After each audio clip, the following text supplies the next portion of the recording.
All right, I got some things to say on a particular topic, right?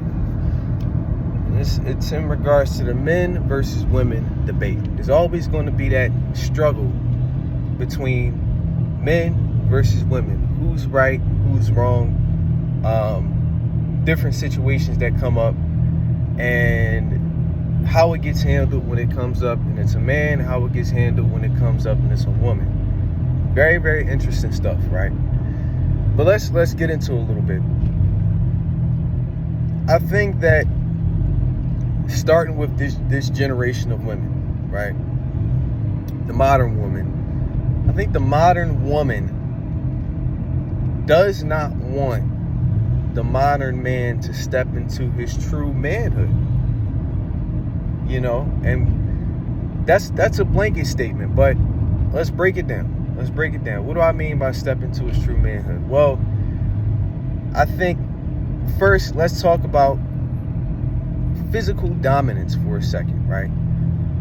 When it comes to a man versus a woman, we know there's no way around it scientifically, biologically, however you want to view it.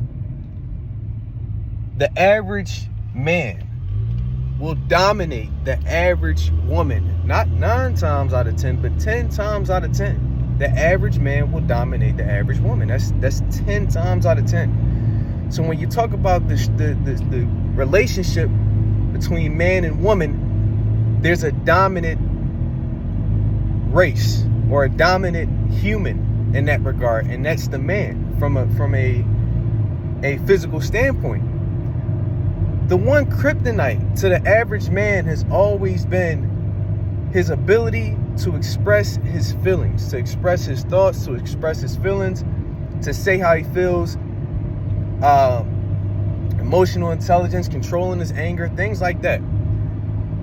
And this is where I say kryptonite, because this is where women have always had the upper hand, right? Women have always been able to freely express how they feel without any kickback about questioning their womanhood. Their womanhood was not in question because they expressed how they feel.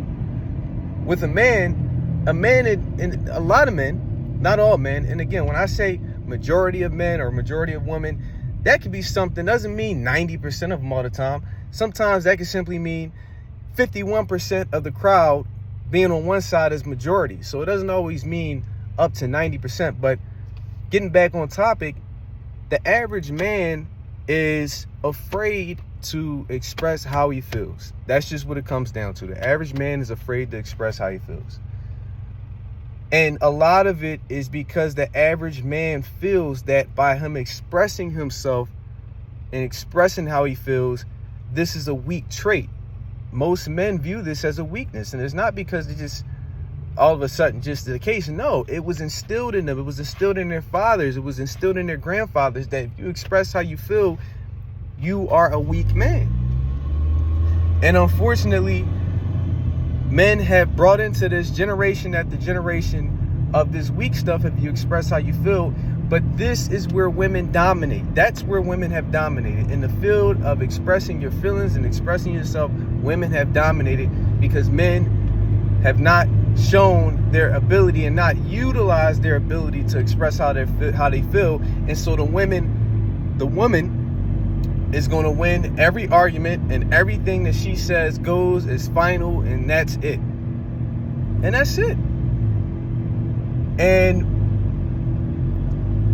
you know, I say that to go back to my main point, right? I feel like in this generation, women don't want a man that is willing and is able and is capable of expressing himself clearly and is able to talk about how he feels. They don't want that because that's scary. That is scary. That's very scary for the average woman because, again, they're already down in terms of the physical aspect of things. They can't just dominate a man if they wanted to. That's why there's a lot more cases of women being abused, and these are unfortunate situations and shouldn't happen. But these are men who cannot control their anger, cannot control their emotions.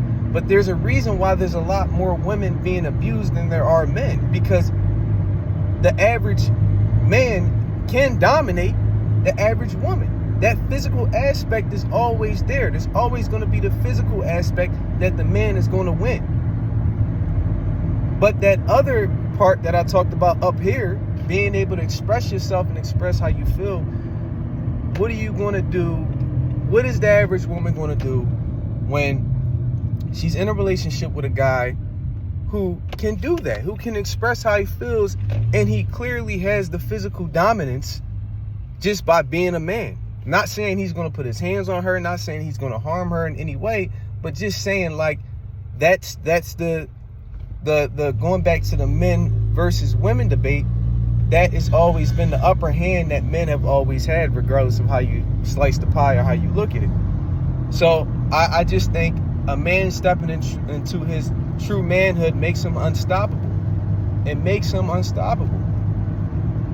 Because when he steps into his true manhood, he becomes well-rounded. You know, and that's scary. That's scary for the average woman because, like I said, what are they going to do? What are you going to do when you know from a physical standpoint you can't dominate a man, but now he can also be dominant in the area of expressing his feelings and thoughts and intellectual traits?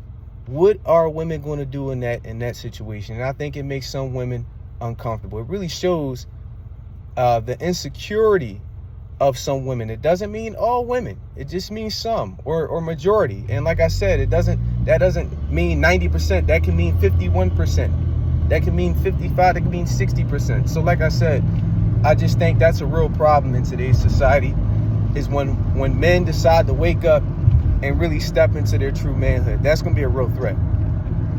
All right, I'm out.